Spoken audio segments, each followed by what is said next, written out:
జగన్ దీన్ని ఎలా అనుకూలంగా తీసుకుంటున్నాడంటే, ఆయనకి వైజాగ్లో వచ్చి దోచుకున్న ప్రాపర్టీస్ అన్నిటిని లెజిటిమేట్ చేసుకోవడానికి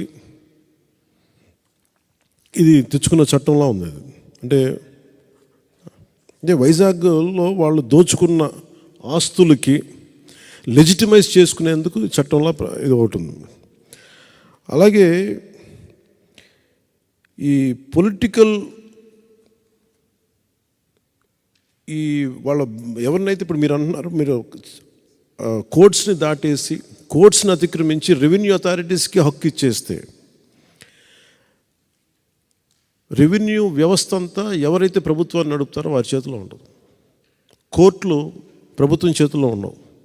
ఆ హక్కుని ఇటు తీసేస్తే మటుకు ఖచ్చితంగా మోర్ ఈజీ అయిపోతే ఆస్తిని దోచేయటం మరింత సులభతరం అవుతుంది. ఒకటే అనిపిస్తుంది, ఋషికొండని ఒక ఉదాహరణ చెప్తాను. ఋషికొండని రేపొద్దున అన్యాక్రాంతం దోచుకున్నాడు ఆయన. ఇందాక మీరు చెప్తున్నట్టుగా ఉమామహేశ్వర గారు మీరు చెప్తున్నట్టుగా ఏదైనా వాళ్ళు అప్లై చేసుకోవచ్చు. ఇది నాది అని రాసేసుకుంటే సరిపోద్ది, నో క్వశ్చన్స్ ఆస్క్డ్. సో ప్రతిదానికి కోర్టు అనే ఒక రక్షణ చట్టాన్ని తీసేశారు దీనివల్ల. దీన్ని నేను ప్రజలకి సగటు మనిషికి, సగటు ఇంట్లో వంట చేసుకునే ఒక ఆడపడుచుకు కూడా, కేవలం గృహిణికి కూడా ఇది అర్థం అయ్యేలాగా నాకు మరింత లోతుగా నేను తీసుకెళ్ళాలి. మీరు దేనికైతే పోరాటం చేస్తున్నారో, దేనికైతే ఉద్యమిస్తున్నారో ఇది నేను సంపూర్ణంగా తీసుకెళ్ళాలి అంటే నాకు ఇంకొక 2-3 రోజులు వ్యవధి కావాలి. ఎందుకంటే ఇది నాకు దీని తాలూకు గ్రావిటీ, దీని తాలూకు సీరియస్నెస్ నాకు అర్థమవుతుంది.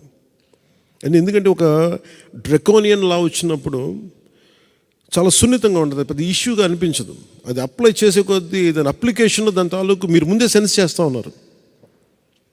అంటే మీరు చెప్తున్న ప్రతిదీ ఈ ఆంధ్రప్రదేశ్ ల్యాండ్ టైటిలింగ్ యాక్ట్ 2022 ఇది కైండ్ ఆఫ్ డ్రెకోనియన్ లా.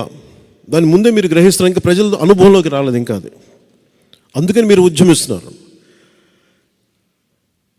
దీంట్లో ఇది మరింత చేరువయ్యేలాగంటే నాకు వ్యక్తిగతంగా ఇంకొంచెం నాకు అవగాహన ఇంకా అవసరం. అంటే నాకు అర్థమైంది, కానీ దీన్ని సగటు మనిషికి ఏమాత్రం లీగల్ అవగాహన లేని వ్యక్తికి చాలా సామాన్య పరిభాషలో చెప్పేది వాళ్ళ అనుభవంలోకి వచ్చేలా కావాలంటే నాకు కొంచెం 2 రోజులు అధ్యయనం చేయాలి నేను దీని మీద. ఒక 2 days కనుక దీని మీద నేను కూర్చుంటే మీతోటి. సో నేను కోరుకునేది కూడా ఏంటంటే, ఇప్పుడున్న మీరు ఒక 5 మందితోటి, మీరు కానీ ఇట్లా పెద్దలు, మీరు ఇక్కడ ఉన్న ఎవరైనా సరే ఒక 5 మంది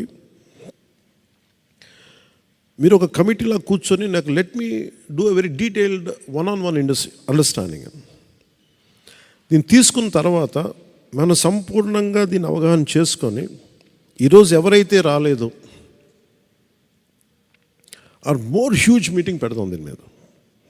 నేను ఎందుకంటే ఒక్క రోజుకి అదే అడుగుతూ ఉన్నాను. ఇది విత్ ఇన్ పార్టీయా లైవ్ అంటే ఇది లైవ్ వెళ్ళిందని నాకు సరిపోవట్లేదు దీని వెనక.